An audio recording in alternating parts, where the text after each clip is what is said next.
Well, good morning, everybody. It is Saturday, March 11th. I forget what day. Dan and I are getting our day started at this little cellar hole I'm sitting on the edge of. And it's a strange one. It's kind of down at the bottom of this little valley here. No walls, no barn, no nothing, just a cellar hole. And we got good hopes for this place. Hopefully it hasn't been beat up. So, gorgeous out. It's going to be in the 60s, and watch my little intro and let's get the day going.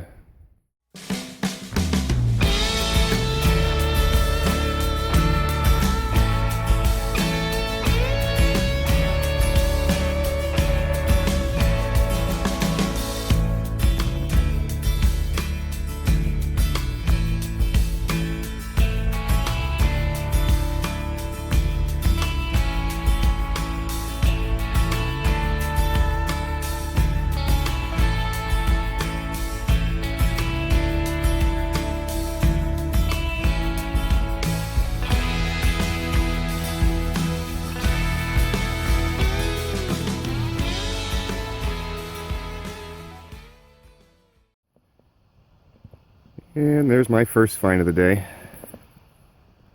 Little toasty button right on the lip of the cellar hole here.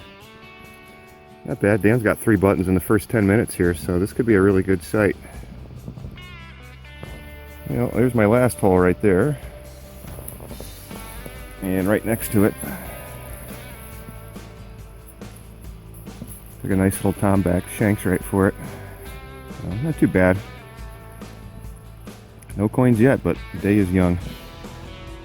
Well, I'm still plodding around this one little area that I found those 2 buttons, and I had something a little deeper under some rocks, and I thought it was going to be something good, but it's not totally bad. One of those little things. Whatever it is, I don't know if that would have been part of a range strap guide. I don't know. That's interesting. Huh. Neato. And literally half a minute ago is right where I just dug that little diamond-shaped bracket, and here I am on the back side of this cellar hole, right on the lip, and sitting right on top of this rock here.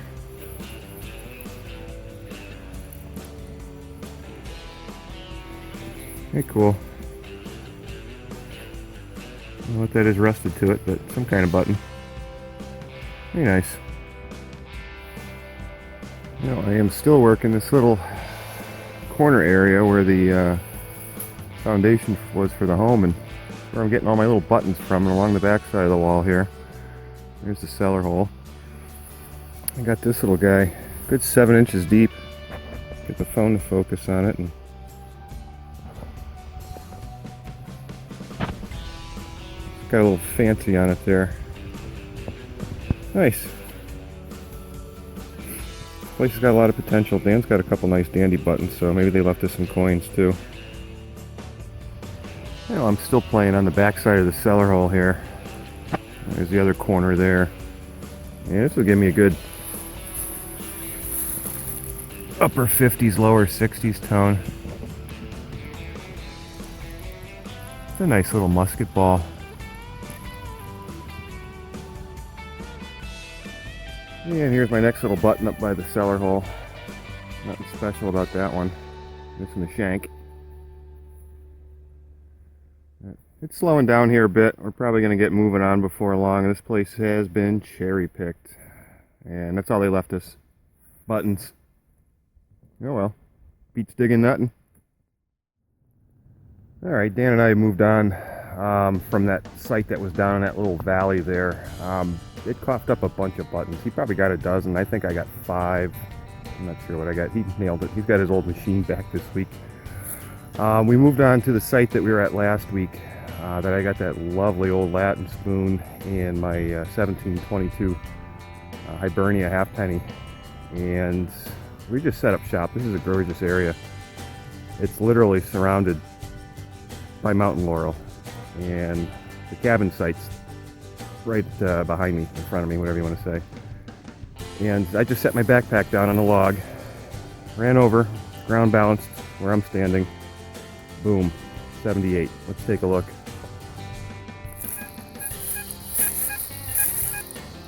That's gorgeous, 79 or 80. So let's dig her up. Alright, it took a while to find it. It was a little deeper than it said. And Dan was convinced it was going to be a buckle.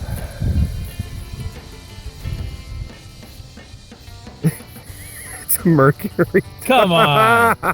You gotta be fucking kidding me. Mercury diamond. It's 7 inches. That thing was screaming. Unless there's something else down there. 1935? You gotta be fucking kidding me. Yeah. 1925? Hey, I don't dig these very often, so this isn't too bad. Let me go over that hole. Oh well, I'll take that Colonial Bazinga. That gives me a chance to whip out the little foo-foo juice.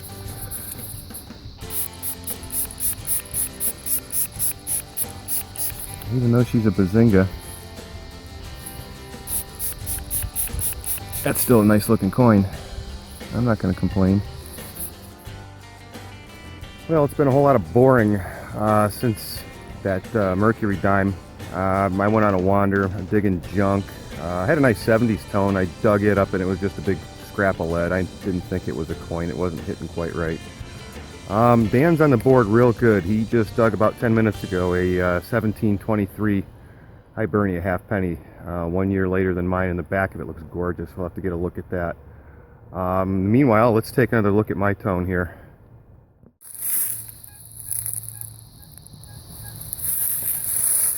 That's beautiful.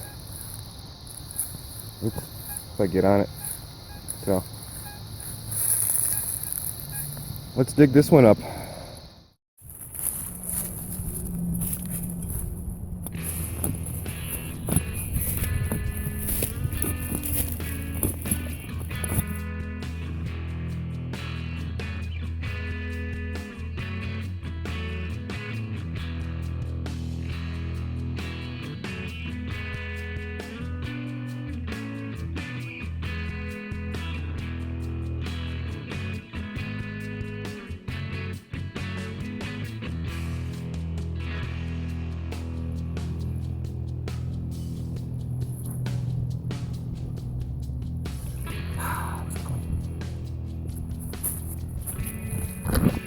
And we got a little roundness in the hole. Let's flip her over and we're going to pull her out raw.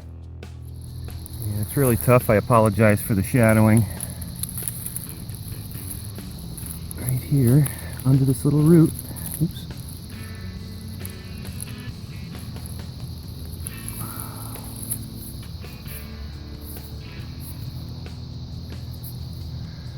I have no idea what that is. Oop. Oh my god.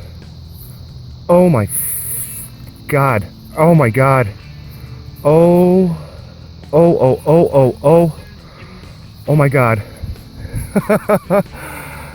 Oh. I believe that's a William.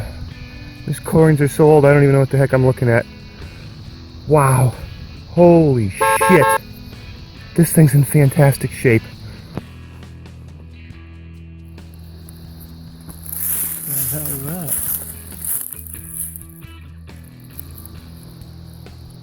That's a big ass coin. You got a 2 pence? Is that what that is? That's what that looks like. That is. I've never seen one like it. I didn't know what it was. I thought it was like a William or something at first. You know what it is, don't you? No, I have no clue. I've only been doing this a year. It's a Rosa Americana, 2 pence. Oh my god, are you shitting me? Wow. They're gonna look kind of porous to begin with because the planchets, they gotta heat up and they have little gas bubbles. So you're not gonna get it pristine, but that looks like a nice coin, man. Oh my god. I didn't know what it was. Yeah. You're right, I can see it. I can see the design coming out now. That's drying a little bit on the walk over. Should have a crown on top of the rose. Yeah, I can hold it. Should say Rosa or Americana right up above the top. Yep, I can see it. Rosa. What a beautiful Americana. coin, man. Oh my god. 2 pence. Under a root about 6.5 inches down. What a freaking big coin, man. I didn't know what it was. It was fat. I thought it was just the copper, and it started coming out from under the root. I was like, what the hell? It's got to be a 2 pence. Unreal. This place has got some age to it. This is another early 1700s, right? That's got to be 1720s. 1722, 23, 24. Yeah, That's a halfpenny. that's the one Dan just dug. Oop. 1723 to my 1722. Man, this place has got some age to it. It just woke up too. I can't believe that. That's got to be a 2 pence. That's a beautiful coin. Wow. When we were digging up, you dug up this. I'm thinking they could be around, you know, because they're right in the same age bracket. But All right, let's stop for a second. It's actually pretty interesting to find the Hibernia halfpennies and the Rosa Americana in the same site. While these coins had completely different destinies, they were the brainchild of the same person, William Wood. And in the early 1700s, William was a successful mine owner, and he wanted to be more successful. So he figured he was going to start minting coins. And he ran into a couple problems. Indenturing, fees, taxes, that kind of stuff in England. He found out that he'd have to mint these coins a lot thinner than what was currently being circulated in Ireland and in the Americas. Now, due to that fact, they really weren't widely accepted. Ireland really didn't want them, and the colonies didn't want them either. So, unfortunately for William, there went his ball game. 1722, 1723, 1724, the dates that you'll find on both of those coins. And it's actually very interesting. So, that's your history lesson for the day. I'm going to grab a little bite to eat, and then let's get back to digging. Me. Of course, doing a little lunch here, and I got to give a big shout out to Farmall 1951C. Doing a little teriyaki today. Thank you, buddy. All right, Dan and I moved on from that really old site. It coughed up a few beautiful coins those 2 trips, but it's been hit before, and what we were getting is just random finds. There wasn't even any buttons to speak of there. We're at a site that's also been hit before. I had a little trouble getting started here, but I'm finally on the board with a nice little tomback. See, it's nice and clean right there. About 3 o'clock. I don't know how much longer we're going to hit this one up, maybe another hour, hour and a half. I'm not expecting a whole lot, so hang tight. All right, maybe 10 minutes after that tomback, I got another good buttony tone, and there is a lot of roots in the way, but it's tough to see it, but it is down there. Right underneath the big root, I have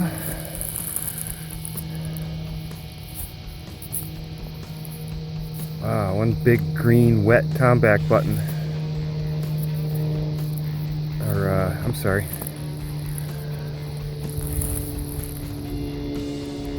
That is one wet dandy button.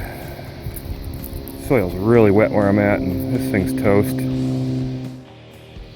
Well, the finds aren't really jumping out of the ground here. It's been pretty slow. Tomback, one dandy, and now I got this nice 2-piece. There we go, nice 2-piece button. It's a little squashed because it's in the road, but that's got some gold gilt that's hanging on there, and we'll clean that up later with some CLR.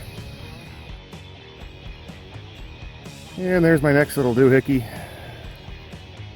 Big heavy parasol slide. It's a fatty. And there's our next little find. Getting kind of dark, I don't know if you can see that. It's a plain flat button. Got some kind of back mark on it. Still digging stuff up. I found a little hot spot across the road from the cellar hole, and that's where I'm getting a lot of these buttons from. Clock's ticking. Well, Dan and I are done for the day. We got a half-hour walk out of here. Unbelievable. 10 weeks into the year. Copper number 8. Rosa Americana. I don't know when I'm going to beat that next. I'm having a hell of a year, and we're just getting started. Thanks for watching, guys. Thanks for liking, commenting, subscribing, all that good stuff. And we'll have something out soon. See ya.